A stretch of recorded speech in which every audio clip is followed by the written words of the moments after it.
सिर्फ ये virus immune system को ही बढ़ावा देने के लिए इंजेक्ट किया जाएगा।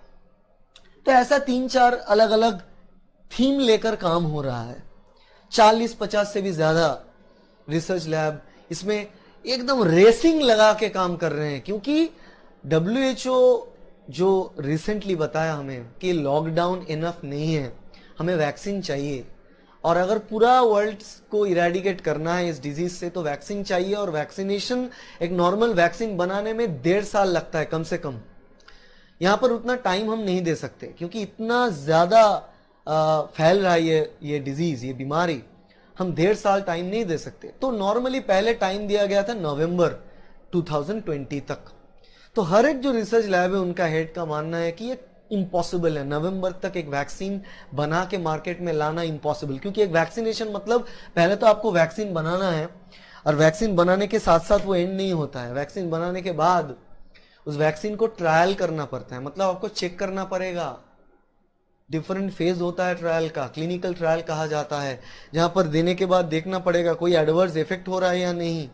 वैक्सीन से मानो कि डिजीज तो ठीक हो गया, उसके साथ साथ कुछ सेकेंडरी रिएक्शंस हो रहा है, उसको मैनेज करना बहुत जरूरी है।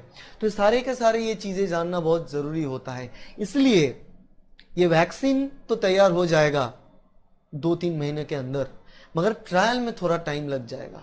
अभी हमें पता नहीं है कि नवंबर में आएगा, दिसंबर में आएगा, या फिर अगले साल 2021 में आएगा, मगर जब भी आएगा हर एक को ये वैक्सीनेशन करना चाहिए। क्योंकि मेरा मानना है, पर्सनल ओपिनियन, यहाँ पर ये जो डिजीज है ये टोटल इरेडिकेट होने में अभी बहुत देर लगेगा, और तब तक ये नहीं होगा जब तक ना हम सारे के सारे लोगों को वैक्सीनेशन ठीक ठाक से कर लें।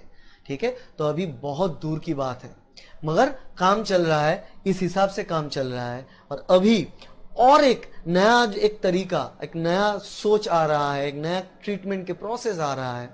लोग ये कह रहे हैं कि अगर एक हेल्दी कोई इंडिविजुअल है जिनके अंदर एंटीबॉडी ऑलरेडी तैयार हो चुका है, जो इन्फेक्टेड था पहले, अभी रिकवर कर लिए, मतलब उसके बॉडी के अंदर वो एंटीबॉडी है, तो क्यों ना हम उसके बॉडी से वो एंटीबॉडी थोड़ा लेकर कुछ किसी मतलब दूसरे लोगों की मदद करें।